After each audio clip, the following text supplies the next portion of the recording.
Yo, what's up? I'm Gerald Huston. I'm just jumped off the porch with my boy, Dirty Glove Bastard.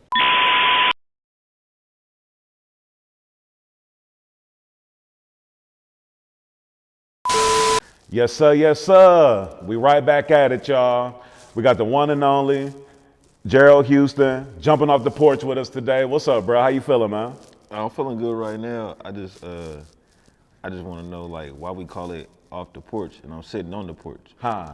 All right. So I'll tell you a little story. So I created Off the Porch back in I think it was 2014. I was at this house in Decatur and was working with Young Dolph, and he didn't want to do interviews. And so Al from Street Execs was like, Spitty, why don't you start an interview platform? Y'all got Dirty Glove, you wrote for The Source and a credible journalist. Why don't y'all start an interview platform? So I'm a fan of the Hot Boys, and on their Guerrilla Warfare album, the Skits was called Off the Porch. So I called the segment Off the Porch because, you know what I mean, to pay homage to the Hot Boys. Right. And so that's why it's called Off the Porch. And then, you know, shit, when we talking about our lifestyle and where we come from, you know, a lot of us, I mean, it was when we jumped off the porch, when we was able to, you know, kind of get from out of mama's, you know what I'm saying, vision, you know, and that was when we started, you know, kind of stepping out and doing our thing and becoming a man, or, you know what I mean? So that's really what it's about. Right. You still didn't answer my question though. Like, cause we still sitting on the porch. But it's about when you jumped off the porch, and the whole premise of it is to tell your story about when you jumped off the porch. But I ain't jumped off the porch yet. You been jumped off the porch. You about to kick game with me and tell me about when you jumped off. I'm still sitting on the porch. Nah, man, it's you know what I mean? It's figurative, bro. You know what I mean? You on the porch, but bro, you been off the porch. You know what I'm talking about? What if we didn't have no porch? Then you was on the stoop, or you was on that little front slab right in front of the crib. You know what I'm talking about? Oh, okay. All right. Yes, sir. Yes, sir. So, Gerald, where you from, bro? I was born in Detroit, Michigan. Okay. But I was raised in Kansas City, Missouri, home of the Chiefs. Yeah, yeah. Best team in the NFL. Huh, I could dig Super that. Bowl team. What's your team? I'm a 49ers fan. Oh yeah, we whooped y'all. Yeah, you know, I mean, hey, man. Yeah, we beat y'all pretty bad. You know, I'ma just, for this last season, I'ma use my excuses of, you know, us having so many injuries, so many different quarterbacks playing, you know what I'm saying? So, I mean, hey, but we did our thing. I brought Brock Purdy to this thing. No, y'all not good, man. Y'all not good. Oh, man. Y'all in trouble. See, man, that's like, bro, like a Chiefs fan, and then I feel like in basketball, like a Golden State Warriors fan. It's like, man, you can almost talk shit to anybody because, you know what I'm saying, like, y'all teams is just crazy. Well, we went through the struggle. Oh, you yeah. know, we went through the struggle. Oh, yeah. You know, 49ers, y'all don't really know about struggle. Y'all know about almost getting there and then not getting the job done. All y'all had was Joe Montana. That's it. If y'all didn't have Joe Montana, y'all would have nothing. Come on, man. That's Jerry it. Rice? No, I'm saying, Come like, on, man. he wouldn't have won without Joe Montana. Who gonna throw him the ball? Tony Dorsett? You know, Ronnie Lott? Who gonna throw him the ball? Y'all not good. You know, y'all Oh, organization, man. y'all had one player, Joe Montana. You know what I'm saying? Come on, man, that's crazy, man. I mean, look, man, Kansas City, you know, finally, you know, getting a good run. It's been a long time. I think, it's been since like the 80s or something like that. We the best. You know, I mean, but hey, man, y'all having a good run, man, so, you know. We even had Joe Montana. We you know what I'm saying? We let Joe Montana end his career with us. You know what I'm saying? You know, the interesting thing, bro. bro. Y'all should have respect for us. The 49ers fan, y'all should have respect for us. It's like Kansas City is like the home for all the like ex 49ers quarterbacks. Remember, Alex Smith had went over to Kansas City when he left us too. Yeah, he instilled the winning culture back into, you know, him and Andy Reid, and then we got Patrick Mahomes, great quarterback, and then he bring him in there, and then now we just, you know, dynasty, legacy. Nah, them boys out of there, man. It's crazy. I mean, they definitely got like one of the best teams, one of the best collectives that like I've seen in some years. And, you know, I hate saying that being a 49ers fan, but hey, man, you know, real recognize real. I don't know what y'all gonna do. Yeah, man. We got all these quarterback maybe Tom Brady can come out of retirement and help y'all. Please don't. Please, Tom Brady, don't come out of You retirement. don't like Tom Brady? Nah, I ain't never been a Brady fan. I respect the greatness, but nah, I don't want all that come with Tom Brady to come, to the 49ers. We had enough attention and all that with Kaepernick, you know what I'm saying, them couple of years. Like, we don't even need a whole nother. Kaepernick. You ain't want to talk about Kaepernick. Yeah, nah, man. Nah, we definitely not going to get into Kaepernick. I just hate when every time the quarterback position that needs to be filled, somebody's always like, why Kaepernick didn't get the job? I'm like, man, come on, man. Bruh. He ain't played in the game in 6-7 years. Right, yeah. He's not about to come back and just be this elite, great quarterback, not even a third string. Like, yeah, they got to hang that up, man. Like, the chance of Kaepernick coming back now, that it's over, man. It's a wrap. I mean, he got his money from the NFL, you know what I'm saying? Right. Like, it's not happening, man. Even with Cam Newton, people trying to give Cam Newton these comebacks. Yeah. And I mean, he's closer than Cap, but still, even with Cam, like Cam Newton, he might be able to get to be third string. Yeah. You know. Yeah. He can be a backup, or be a backup. I think Cam can at least be a backup quarterback. He could be a solid backup right too. And if something happens to somebody, then he can come in there and fulfill the position. You know, Cam got a little bit left in the tank. You know. Yeah. I think he just played last year, didn't he? He played last year. Yeah. So he got a little chance. Yeah, he played a couple of games, and then I remember he left. Like, it wasn't even at the end of the season. He got to prove himself. It be mental, man. Yeah. People it be in their head. The game ain't for everybody. Some people, the game getting some people head and they can't get it out of it. Yeah, nah, that's real. That's real. And then you know how it is too, like where, like, your mind tell you one thing, but then your body trying to do something else, and you know what I'm saying? Like, it just don't work together. You know what I mean? If Cam Newton cut his hair, he need to cut his hair. That's what he do. He need to cut. You say he need to cut them wigs off? He need to cut that shit off, bro. If he cut that shit off, he'll play better. I'm telling you. Think it's holding it down, man? That's what's holding him back. That hair, and then stop wearing them clothes that he be wearing. That's what's changing him, because the fabric is getting inside of his skin and making him do stuff that he ain't supposed to be doing, bro. Like, he used to wearing like football equipment, then he get out wearing skirts and want to grow his hair out, look like Kodak Black and stuff like that. He can't, you know what I'm saying? He cut his hair and go back to clean cut Cam and just wear, suit, tie. He can win again. Yeah. Man, shout out to Cam, man. His podcast is dope. Like, what he doing, like, in this media space and tapping into this, like, this actually a dope move for him. Yeah. You know what I'm saying? So, shit, that's what's up, man. But, man, tell us what it was like, man, growing up in Kansas City. Well, did you grow up there, or what? You know what I mean? Well, man, I moved around a lot. But I ended up in Kansas City, man. I don't know, man. Kansas City just it's a small place. Wow. So everybody know everybody there. So, you do something there, everybody gonna know what you did, But yeah, I moved to Kansas City, and before I was doing the comedy and stuff, like, I was rapping, doing music. Yeah. And that's how I was getting people to know who I was just by doing music. Everybody in Kansas City rap. Like, that's the thing you do. Like, high school, you ain't make it in basketball, you ain't make it in football. Next thing, rap. You rap, that's it. Yeah. So that's your next dream, because everybody wanna be somebody. Right. So you, in your mind, growing up, you think somebody is the basketball player, the football player, the rapper, the R&B singer, the people that you see that people praise and talk about. Yeah. So,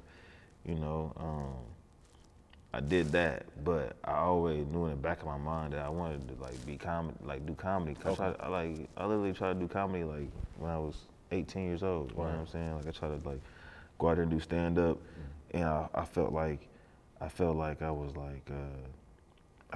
funny, but I couldn't I didn't experience nothing, in life. And the comedians that I'm looking at, they all experienced something in life. They went through something. Maybe they had kids, or they was married and it's related to people.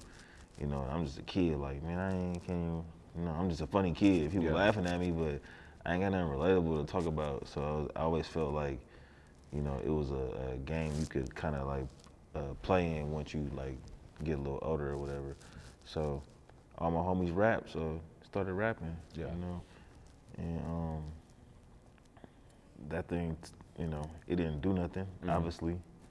You know, it didn't do nothing for me to be. Do a lot of people in Kansas City look up to Tech Nine, like when it comes to like the hip hop and you know what I'm saying, all that? Like I feel like that's my main reference to like who I know, you know what I'm saying, coming from that area. But like, in Kansas City, man, I mean, man, Tech Nine, like they respect him because he's an independent artist. But you know, more people that I know, we talk about more like Rich the Factor, you know, more the rappers that be in the hood trapping in the streets.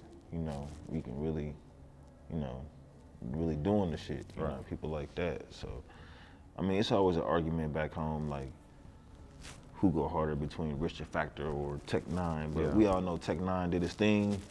You know, he did his thing, like Tech Nine dope, he did his independent thing.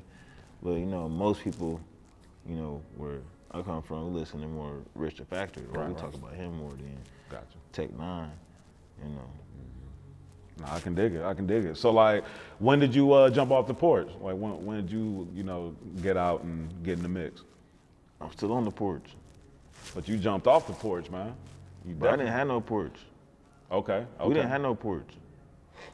So then, when did you get out, you know what I'm saying, and actually like tap into, you know, like, just like, when did you step out and start doing your own thing and, you know what I'm saying, getting in the mix? You mean like getting in the mix? Like, what you mean?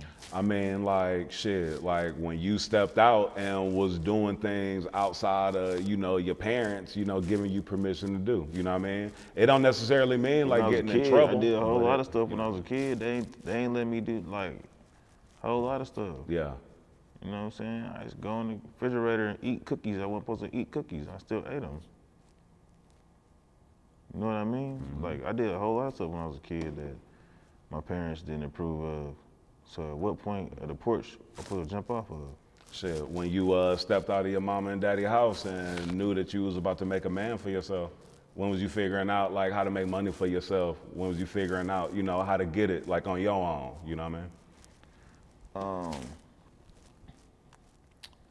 Man, my daddy wouldn't let you sit in the house if you wasn't out there hustling, making no money. So I'm gonna literally have to say, like, probably age 4, like when I was 4 years old. Okay. Yeah. Okay. And like, what were some of those things that you had to do to, you know, to figure it out and to, you know, become a man? Like, what were some of those things that you was having to do? I used to steal from the store. Yeah. And then go to school and sell it at school. Okay. Okay. Yeah.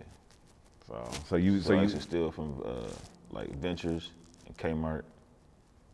I used to go in there and steal and then take it to school and sell it.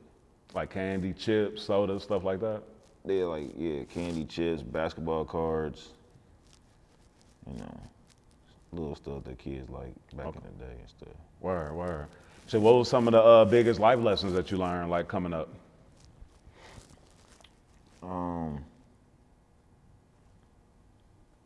Coming up, I learned to never let your left hand know what your right hand doing.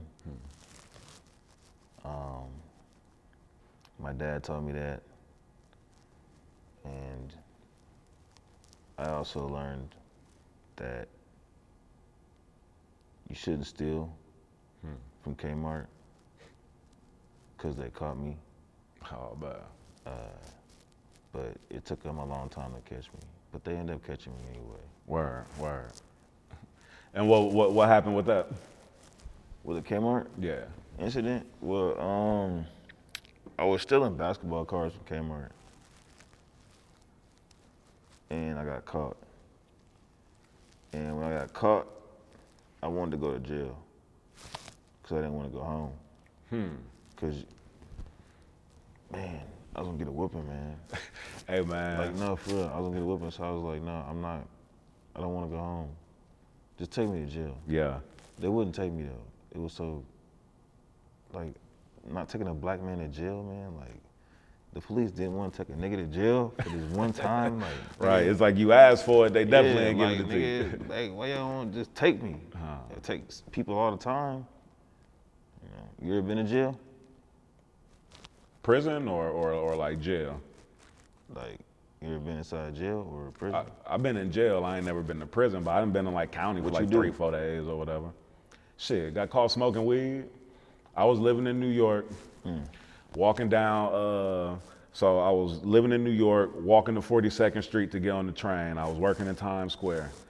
And I had just moved from LA, so I found some weed in my pocket, was hype, rolled me up a blunt, walking to the train. Man, these undercovers came, snatched me up. Shit, we got into a fight, like in the street, you know what I'm saying? I'm thinking it's just like some dudes in these college sweaters, like trying to, you know what I'm saying, jack me in Times Square. So then they end up snatching me up, throwing me up on the wall, locked me up. So, That's bad, bro. yeah.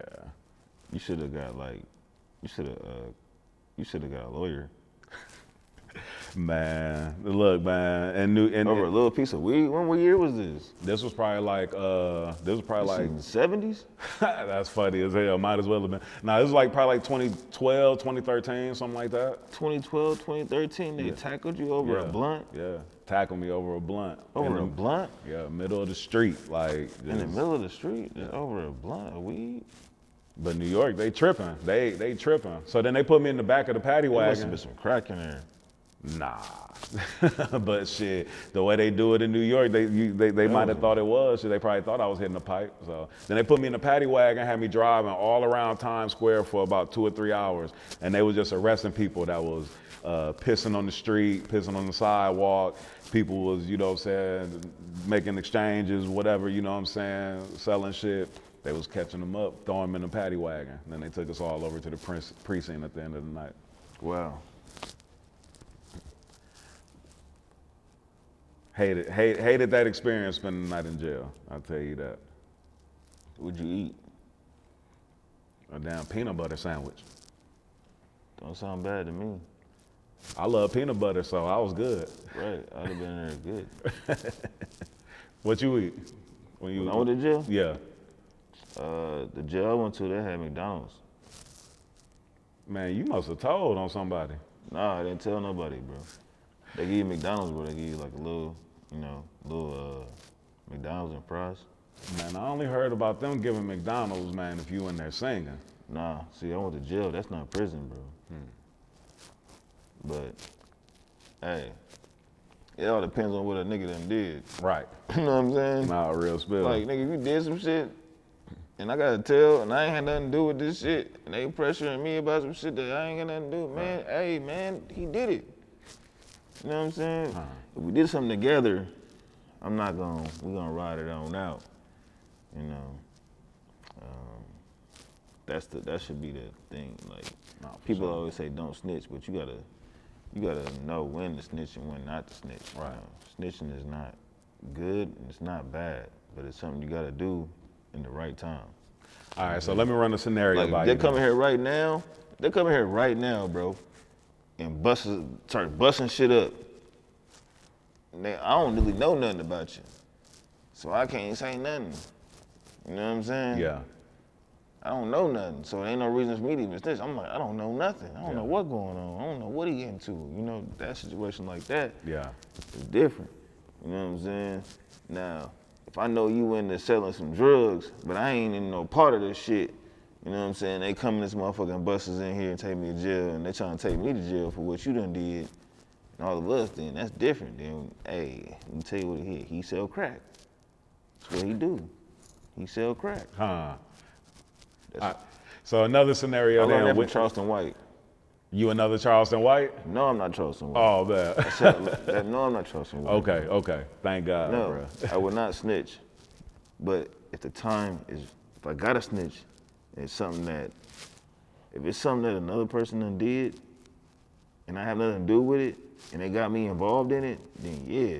Yeah. But if we do a crime together, and they want us to tell, no, we gonna ride this out. Right. I don't know nothing. You don't know nothing. You know what I'm saying? That's real. Because if don't nobody say nothing, then don't nobody know nothing. You know what I'm Yeah. saying? That's what cats don't never understand. They get some stuff. They get some stuff mixed up. Just like, man, hey man, if I see you shoot a kid or something, or a female or something, you know what I'm saying? They like, oh, you seen that shit. Like, It's not snitching, bro. Yeah. Just some random ass nigga just murdered a female, you know what I'm saying? Or murdered a kid. Yeah. You told. So, you know, snitching is not good or bad, but sometimes it needs to be done. Yeah, nah, that's real. I mean, like, I hate like the ignorant like stigma that comes with it, like where it's like if you say anything to the police, then you consider to be a snitch. Cause like what you saying, bro, like in circumstances like, man, we standing here, man, my cousin get killed or something like that. The police come and say, yo, what happened? Like, I'm telling what happened if I seen it. You know what I'm saying? Like, that's not snitching. Like, now we all go and commit a crime together and we all go, you know what I mean? They'll say everything's good or bad. Right. Everything's good or bad. Everything you look at is good or bad. Yeah. Your t-shirt, your material, your shoes, the money, the food, everything's good or bad. Yeah. So it's a thin line between it. Yeah. It's either good or bad. Yeah, no, that's true. That's true. So, man, with the comedy, bro, like, when did you start taking it serious? Man, to be honest with you, bro, I started taking comedy serious, like, I don't know, man. It's like one day, like, I don't know, man. When I was a kid, I wanted to do comedy. I felt like I wanted to be a comedian already. But I had so many talents. I'm pretty talented. Like, I could hoop, I could play basketball. You know, I could play the drums, like I could do a whole. To be able to hoop and play basketball, that's an amazing skill. You know what I'm saying? Yeah. Like I'm like Allen Iverson. I'm like Allen Iverson mixed with Kobe Bryant. Yeah. You know, like couldn't nobody check me, bro. Like I still ain't met nobody to check me yet in the court. Now, that's what I wanted to do, but like. I don't know, when I was a kid, like in the back of my mind, I kind of knew that like comedy was kind of for me though, because I used to like be gravitated to it. Like everything on TV that had to do anything to do with comedy, like I was like all in, especially like stand-up comedy. Like I remember when I was a kid, I was watching stand-up comedy. I was probably like 10 or 11, and I was thinking in my head like, I can do what this dude's doing. Cause I feel like the things he's saying is some things that I would say out loud, because comedy is about, when it comes to stand up, it's about saying things out loud that people be thinking in the back of their head and they probably would never ever say, but it's in their head, you know, but I actually would probably say these things out loud. And that person happened to be Dave Chappelle. Okay. So, I was just like so gravitated to comedy, man. So like when I told you I turned 18, like I went and downloaded all the CDs, like Richard Pryor CDs, Red Fox, Chris Rock, Seinfeld, just anybody you can think of, Ellen, just any comedians you can probably think of, Martin Lawrence, Eddie Murphy, like all these guys, and just downloaded all their material. Yeah. Really you know, this one had CD. You can download it on a CD, put it on a CD, download it, put it on a CD, and just listen to it, and just listen to the timing, timing and shit, bro. Cause like stand up and comedy, it's all about timing. Yeah. It's all about timing and rhythm. Just listen to it and learn the jokes and see how to deliver it, you know. And I feel like at that moment in time, I was like kind of developing myself into a comedian, you know, and. I let years pass me by after that, you know, doing the rap shit. And then, like, I wouldn't say like the rap shit was like bad for me, but it wasn't like doing nothing, like, it wasn't going nowhere, you know, with it or whatever. But I feel like it was one day, man, it was probably about 7 or 8 years ago. I just said, man, you know what? I just want to do comedy, so let me go do stand-up again. You know, I'd already tried it when I was 18, you know, got a feel of it, and then I was like, yo, let me just go up here and try this again, you know. So you started out doing stand-up? Yeah, started doing stand-up. Then my brother came to me, he was like, man, this the slow route in comedy. Like, you taking the slow route, you in here going to open mic, doing all these shows, you know, and you taking the slow route pretty much. And so I'm just like, okay, what's the fast route? He's like, all these people, they making videos on the internet.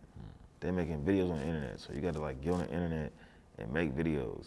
So I'm like, all right, you know what I'm saying? So like, we'll try to do that. So I'm trying to do the stand up and I was opening up for people at the Improv back home in Kansas City. So I'm at the Improv opening up for, you know, Lil Duval, Ha Davis, Just Hilarious, all these people, you know, and I see the internet comedians come through and they got all these people coming out to come see them.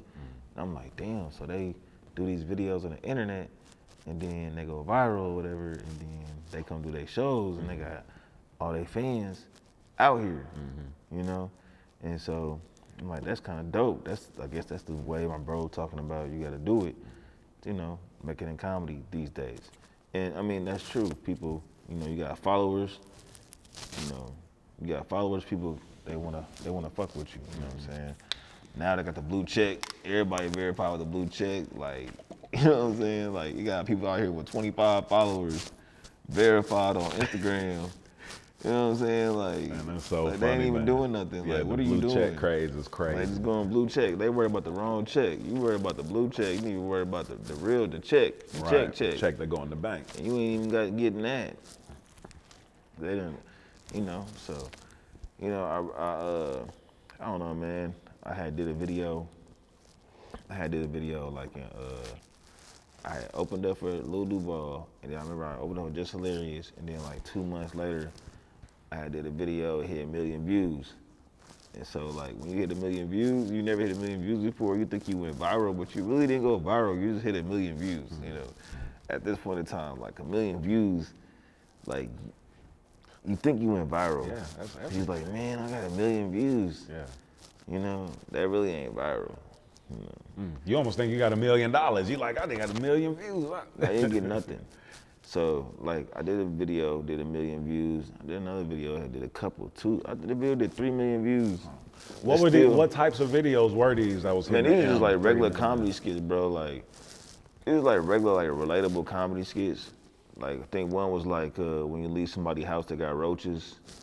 And then another one was like how black people act with their dog versus how white people act with their dog. Okay. Was the bed bugs video one of those? And the early bed bugs ones? video. Okay, yeah. Yeah, like that video, like, those are the early videos that had did like millions of views. And they weren't viral. They were just, you know, They just funny hit. videos that were relatable and people shared them. Yeah. You know. So what'd you do after like they hit the M? Like did you keep going? Was it one of those things Yeah, it where was you, like, bro, it was like, when I posted it, I was like, damn, because it happened the first time, I'm like, I don't know if this shit is really like like, I don't know if it's like gonna happen again. Like, cause you don't know. Cause like you post the video, you see people post videos all the time, Right. and they go viral, and then they post something else, and they never go viral ever again in their life. So they have to live on to that one moment of going viral. They gotta live on to that one thing. Like, you gotta hold on to it. Like, man, I went viral in 2018 one time. They got the pin on their page in 2018 when they shit snapped. You know what I'm saying? So like, that's how it is. Like, so I'm like, yo, I don't really know. You know what I'm saying? So I'm gonna post again to see. So I posted again, and that video, you know, had did 1 million views too. And then I posted a third one and did 1 million views. Then I posted a couple of them that probably, you know, did a 50, 100 piece or whatever.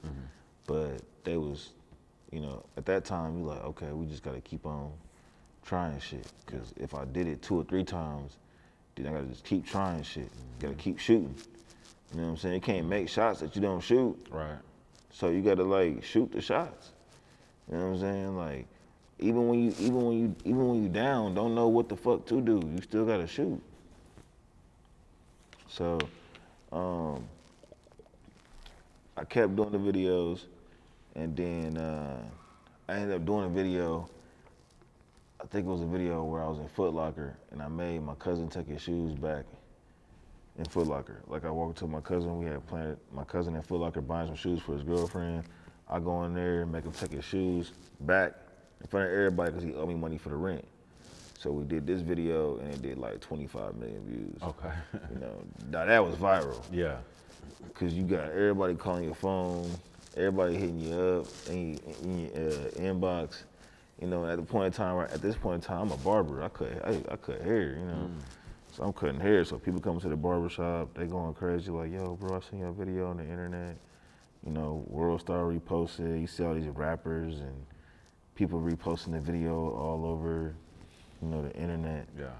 And then you like, okay, that's viral. Yeah. And you thinking in your head like, bruh, I'm on, bro. Yeah. Like, I'm really on. Like, I did 25 million views. Like, you know, I'm on. Yeah. Like, these people reposting this shit. People, you know, they saying that the comments was exactly what I wanted them to say. I had I had a line in it. I was like, yo, I'm gonna be like, not today, bro. And I'm gonna bet you everybody gonna say that shit in the comments. So like they was saying that, so I was like, yeah, we got a catchphrase. You know, I felt like I was feeling good. Like I felt like we was on at that point. But nothing happened. Didn't get no money. Didn't get paid from 25 million views. Yeah. Like nobody cared. I didn't get no bunch of followers. Yeah. I think I ended up with like 13,000 followers on Facebook. I think it was. Okay. On my personal Facebook page. A nigga still had 900 followers on Instagram.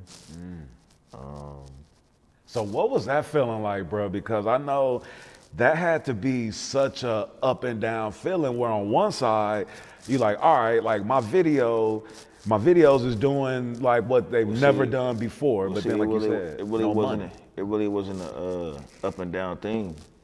It never is.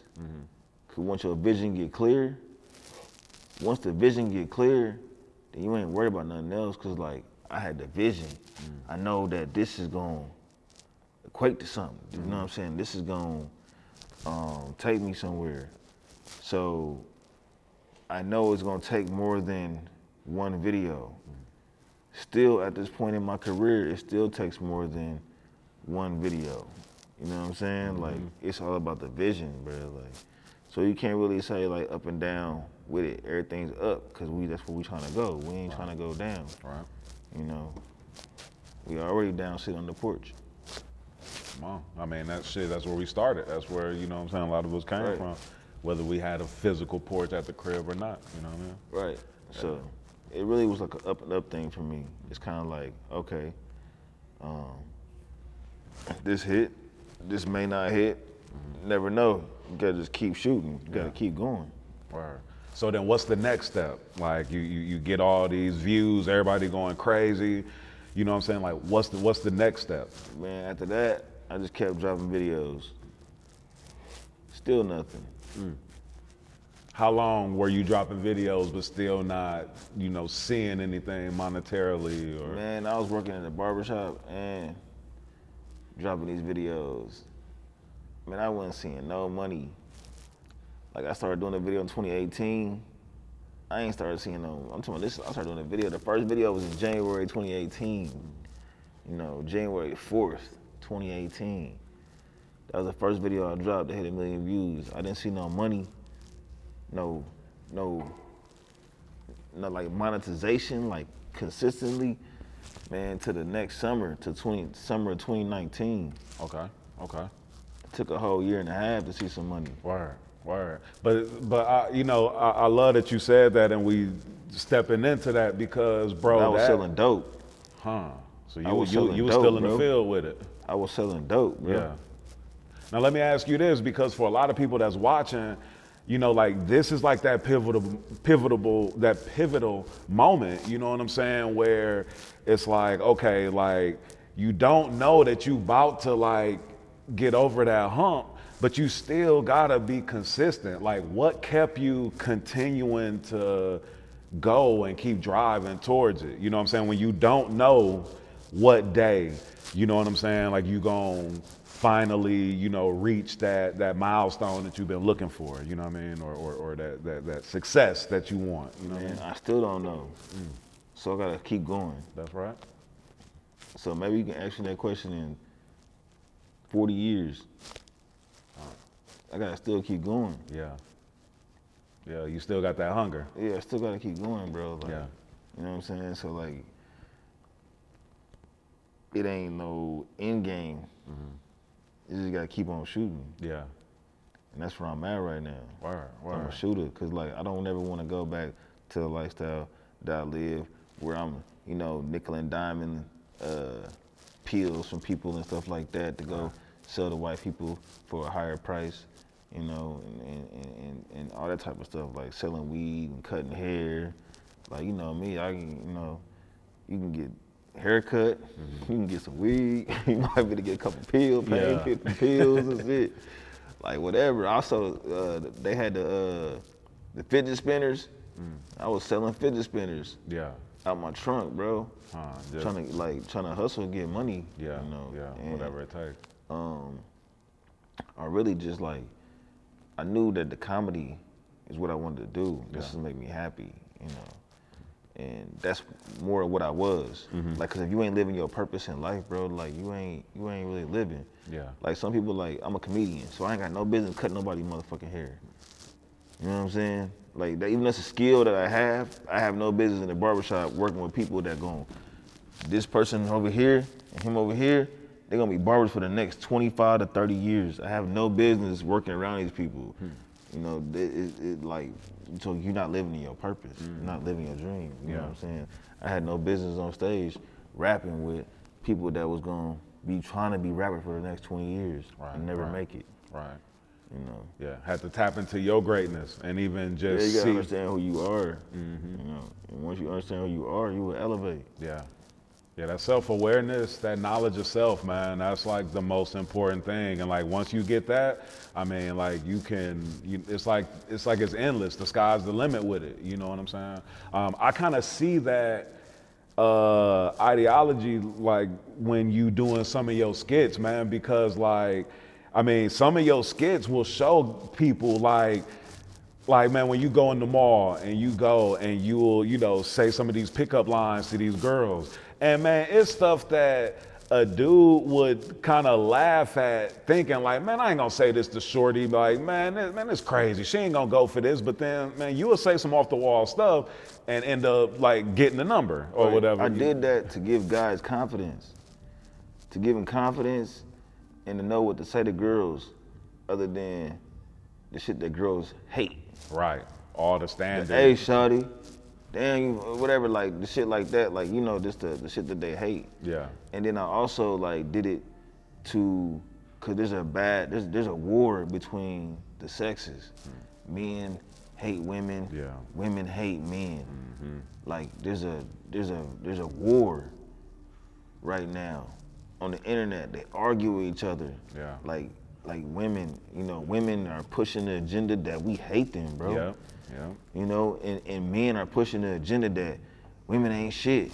They this, they ain't that. Right. They money hungry. You got multiple baby daddies, you ain't shit. You got multiple baby mamas, you ain't shit. Yeah. You ain't, you know, whatever. Like they got us so divided, you know, and they got us where we hate each other so much. And so like I felt like I wanted those videos to like show people a different side of, you know, men and women. You know, and really women, like, you think most niggas think they try to holler at a girl and she gonna be like hella stuck up and say some evil shit to you. Right. You know, the way they got it on the way they got everybody's minds right now. Right. You know, they think they gonna say some evil shit. Or they too bougie, or you gotta spend money or whatever just to get conversation and stuff like that. Not realizing you could just say you say something funny and get somebody to laugh, and that's a step into like continuing some conversation. Right, and so conversation, you know, they say conversation rule the nation. Like that's all it ever is when you meet a girl, a female, or anything. All it ever is conversation. Yeah, that's all they want. Yeah, they want consistent conversation. Yeah, you know, and so. You give them that, and then you can, you know, open the gateway. What are you trying to do? Get whatever you're trying to get. You know what I'm saying? If you want to keep her. If you don't, then, you know, move on, whatever. But conversation. And so I just wanted the videos to just kind of kill the tension between the sexes. Yeah. But, you know, it does. Some videos they do, some they kind of, you know, get upset because, like, anytime a girl say, anything about money on the internet, dudes go crazy. Oh yeah. Dudes don't like spending money on girls. They try to make it seem on the internet like they don't spend money on girls. Like, man, every dude spend money on girls, bro. Like, you spending money on girls regardless, bro. Like, so it baffles me that dudes on the internet act like you spend a little money on a girl that you like a simp. Like, just because I spent some money on a girl, you a simp or you tricking or whatever. Like, you got to spend the money regardless. Whatever you do, you have to spend some money. Right. Even if a girl say, come to my house, fuck me. Depending on where she live at, you gotta put some gas in your car. Right. You gotta drive over there. Right. You gotta stop, get some rubbers. Right. Some liquor or something, whatever. If there's a vibe, you gotta bring some weed or the liquor. Yeah. And depending on the liquor, hey, I'm telling you right now, the price of liquor ain't, unless you bring some cheap liquor, depending on what you got going on. I don't know, cheap liquor. Some E&J. Yeah, some I'd like Douce and like Patron. So my bottles would be, $30, $40 and up, in that range for just a little, little vibe. Yeah. So if it's that, what if it's that and the weed? So if you got a little bottle you spend $30 on, you got an eighth of some weed that you spent, 40 on the eighth. That's the average for the eighth right now, about a good 40. You smoke a blunt out of that 40 from the eighth, what's that? That's like $12. No, that's like, let's say about 13, about 13 some change. 13 some change, that go $44 right there. And then the gas is high, so let's say she stayed 20 miles, you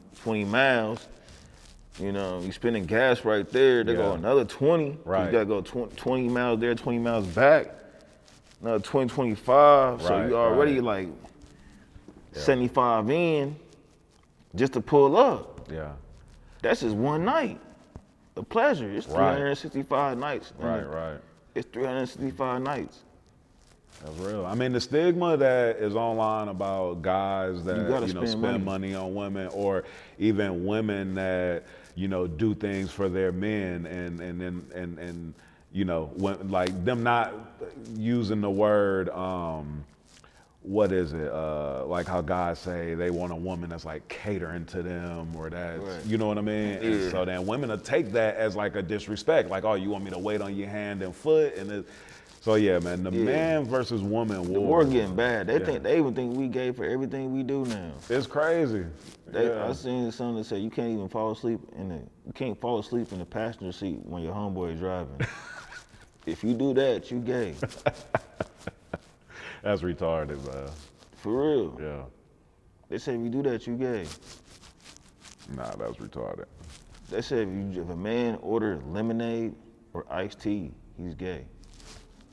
Man, that's crazy. Who making this shit up, bro? Man, Twitter. Yo, so then I saw that you did the show where after you get the girl number, then you did a show where you were taking them out on bad dates, like they worst dates. Oh, the Bad Day TV? Yeah. Oh yeah, that was pretty fun. Bad Day TV. Yeah, that was crazy. That definitely needs to be a TV show. Yeah, like, that was pretty funny, man. Yeah. It's a good TV show. Hey, like my favorite one is the scammer one. So like, if you ever get a chance to watch the scammer one, watch that one on YouTube. It's on YouTube. Just type in Bad Date Scammer. Oh wow, that's my favorite one. Okay, word. Now, so then, man, like you done got popular for the skit where you going up to famous people, but then you calling them other famous people, and a lot of times it's obvious people that don't, rock with each other, or people where they look similar but it's opposite, so it just, make them mad. Like what I think I saw you do Lamar Odom, and you called him Kevin Garnett, you know what I'm saying? Right. Or like, I seen Young Thug, you called him Future, you know what I'm saying? Michael Blackson, I think you called him Akon, you know what I mean? Yeah, like, Michael Blackson, Akon. Yeah. Like, I'm not Akon, my nigga. I'm not Akon, my nigga. What was it? Then another one I saw, man, boy, I was worried for you, bro, when you ran into Tech and called him Young M.A., you know what I'm saying? Yeah, that was wild. Yo, that was crazy. He was like, get the switch. Yeah, in the malls, like, man, they got cause like the dude he was with, he was big as fuck. This nigga was like 6'7", fucking 300 and something pounds. This big ass motherfucker. Like, and I don't give a fuck how fast, how many hands you think you got. Nigga, if he grab you and just do this, it's a wrap. Yeah. He ain't gotta do too much when you that big. He ain't even gotta have hands. Like, he ain't gotta know how to fight. Like you 6'7", 300 and something pounds, you don't need to know how to fight. Yeah. You don't even know how to swing nothing. Right. All they do is just grab somebody and hold them close. Throw an elbow at them and Throw an elbow, shatter. give them a noogie, boy. That should've hurt. Yo, let me ask you this. What's the craziest scenario you've been in with this prank? Because, man, you can be getting close to cats, man. So, like, a lot of I see cats where they'll, you know what I mean? Because it's like one thing where you invade the personal space and then you say something crazy to them. Crazy incident I had, man, was like A Boogie with the hoodie. Okay. So, I see A Boogie with the hoodie real quick. Was that the one where you called him Soulja Boy or something? Called him Soulja Boy, because he looked like Soulja Boy when he had a haircut. Yeah. That's the first thing I thought about when I seen him. I said, he looked like Soulja Boy when he had his haircut. And then, so I called him A Boogie with the hoodie. And then I kind of like I was going to my hotel room. I was in Vegas. And I think his homeboy turned around and was like, man, what's wrong with you, man? And then, I don't know, we just walked off. Like nothing happened at that point, right?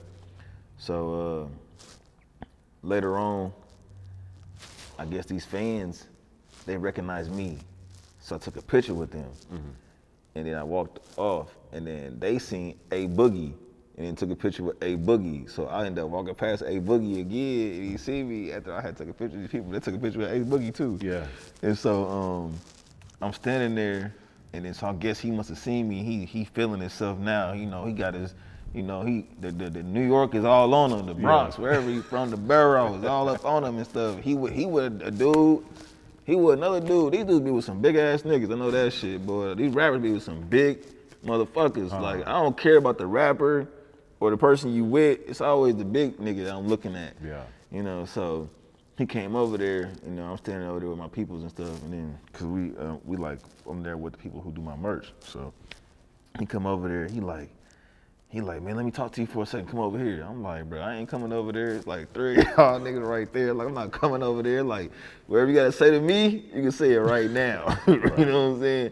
And he was just like, I don't do that TikTok stuff, son. I don't do that TikTok stuff, son. So I'm like, yo, like, I seen you on TikTok dancing, bro. Like with Polo G or Lil Yachty or somebody, bro. He was dancing with somebody on TikTok, bro. Like, I done seen you on there before. And he was like, oh, you trying to be funny or whatever. He was like, I don't do that TikTok stuff, bro. Like, he's like, yeah, they started like I remember his dude, the big dude started like coming towards me on this angle, so I kind of like backed up, looking around.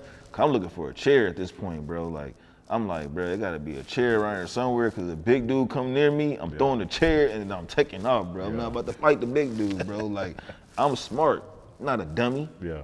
A dummy with pride would stand there and say, I'm gonna try to fight this big nigga. No, nigga. I got too much pride to fight your big ass, but I ain't got no. I would take a chair though and throw it at you and run, nigga. Shit, I'm gonna try to hit him with the chair though. You know what I'm saying? If I hit him with the chair and he fall, then I'm gonna come over there and get mine. Like, I told your motherfucking ass. Yeah. But you know what I'm saying? You gotta be smart, bro. You can't just be a dummy. Yeah. So, but anyway, he came over there. He talking and shit. I seen dude coming over there. I kind of back up. He was like, I'm like, shit, bro. What's up? And then he like, nah. I just came over here to mess your energy up like you messed my energy up. And I was like, nigga, my energy good, nigga. And then he just got fed up with like going back and forth with me. Like he was like, man, I can't.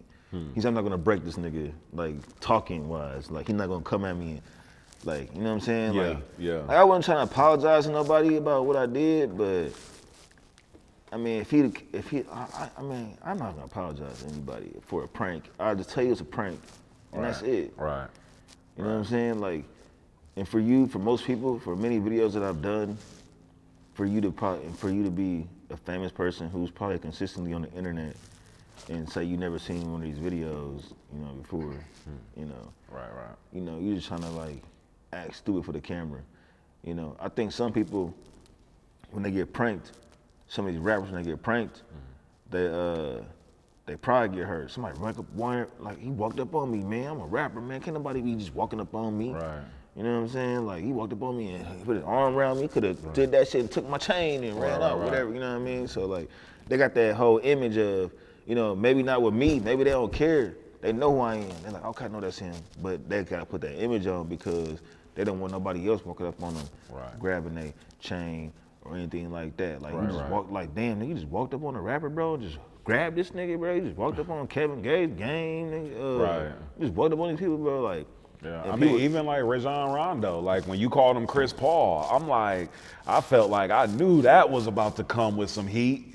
you know what I'm saying? it throw him off guard. Like, it Yeah. throw him off guard, bro. Yeah. But, you know, I can't honestly say why we haven't had these type of situations, you know, multiple times. You know, shit, Black China, I mean, she slapped me. I called her Ari Fletcher, she slapped me. That was crazy. Other than that, Baron Davis like sent me a lot of threats. Oh yeah, now that I remember his video. That Baron one Davis was, sent me a lot of threats. huh? Yeah, I got him on. See now this is when snitching is good, cause something happened to me Say we know over there in we LA know in that DGB. area where he said I can't go to or I'm gonna get hurt. It's him. Huh. You know what I'm saying? Baron Davis did that. I need to look at something happened to me, man. I start with Baron Davis. For real, I'm just being honest. Like something happened to me. Like start with Baron Davis. Start with B Diddy. Then go to Ben Simmons. Oh It's yeah, 'cause either one of them. you call him Brittany Griner. He do look like Brittany Griner.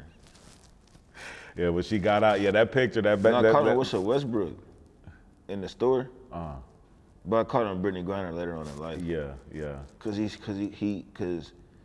tried to clown me on a podcast with JJ Redick. Like he tried to clown me, like, you know. Yeah. I mean, the fact that you getting spoke on these different platforms like that too, though. He tried to clown me, man, but I don't know, man. He's rich, man. He's got a lot of money, man. You know, rich people can do what the fuck they want to do. Yeah. And he ain't playing that much He ain't basketball even playing, either. bro. He robbed the rich and ain't even NBA. playing. He robbed the NBA, bro. Like, Yeah. if he wants to feel good about having money for robbing his craft, like, I'm never gonna rob comedy. So I feel like I'm 10 times the man that nigga will ever be. You know what I'm saying? So. Yo, whatever. what's your thoughts on like stand-up comedy versus skit comedy and these pranks and things like that? Because you have a lot of traditional actors and comedians that don't necessarily respect, you know, like the new range of, you know, Man, they be comedians coming mad. Like, they be upset. But I kind of borderline feel them. You know, I feel both sides of the thing. Because, you know, say you've been putting in work for comedy for 20, 25 years, you know. And a lot of these comedians, they've been second fiddle to a lot of other greats that we've seen and just waiting on their turn, you know. It just like say like for me, for instance, like right now, we could pack out a comedy club, you know, and people come out and look at me in a comedy club. But I'm not on a level where I can pack out Madison Square Garden. Once I'm at a level where I can pack out a Madison Square Garden, that leaves room for another comedian to come pack out the comedy club. And so on and so on. Once people elevate, it gives more room for other people. Now, these people who've been waiting for their turn, they didn't get their turn because of the internet put other people past them instantly. Right.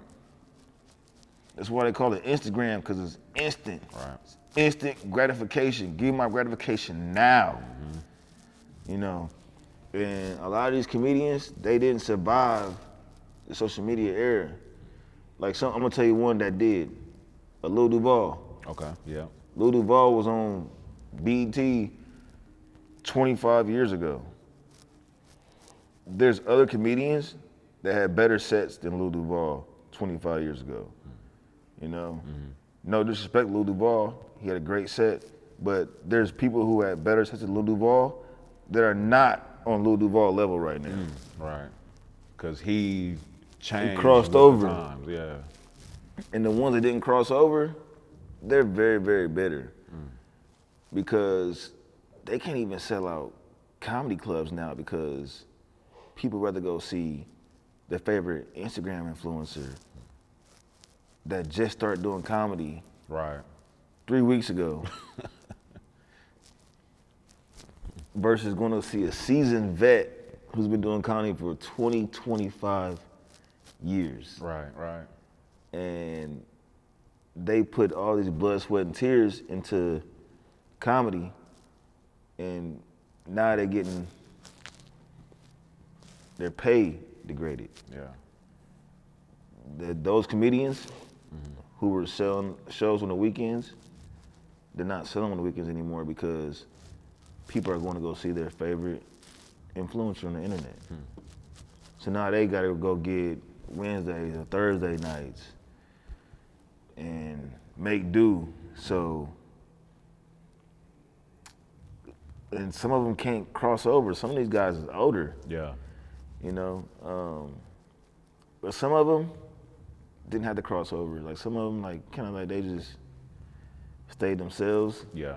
And just made it on. Yeah. Was able to kind of move. But it was some that like just like I don't know. Like I don't want to put nobody's business out there or just naming names and shit. I know what you're saying though, because this is the same like saying? in music too. Like how you got like some of these new artists that come out, might have a song 2 weeks ago. Next thing you know, they got shows all over the place, and then you got these artists, these legacy artists that can't even, you know, get a show, or they go do a show and nobody coming to it. You know what I mean? Right. You're right.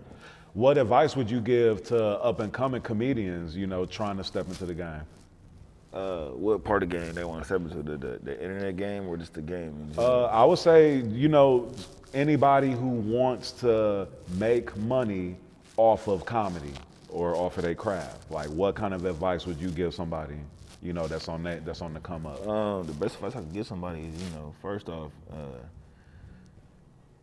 you gotta stay consistent, and like I said earlier, you gotta take shots. You gotta consistently come up with content ideas and just shoot.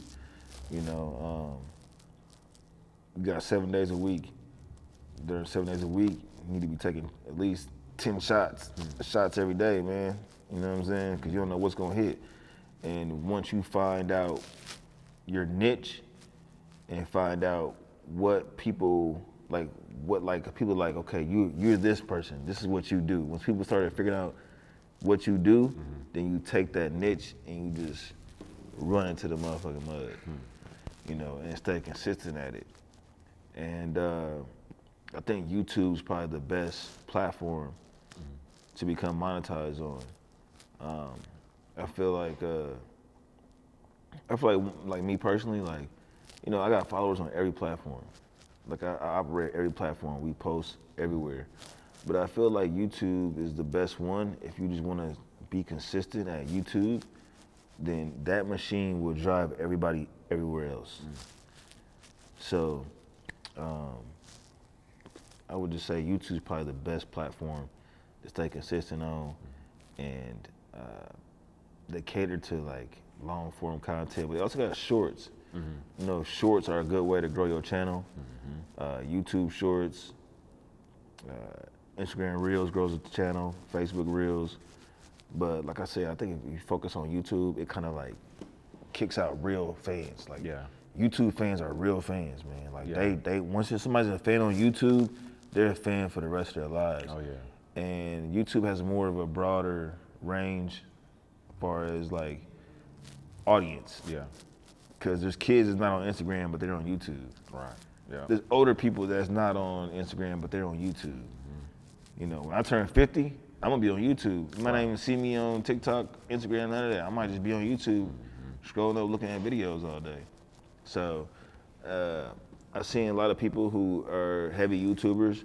Most of their audience leaks over to, you know, their other platforms like Instagram, and it's real fan base. Yeah. You know, so. Yeah, a subscribe is like so much more valuable than a like. Than a like or a follow. Yeah. Even a follow on Instagram. I got 1.1 million on Instagram.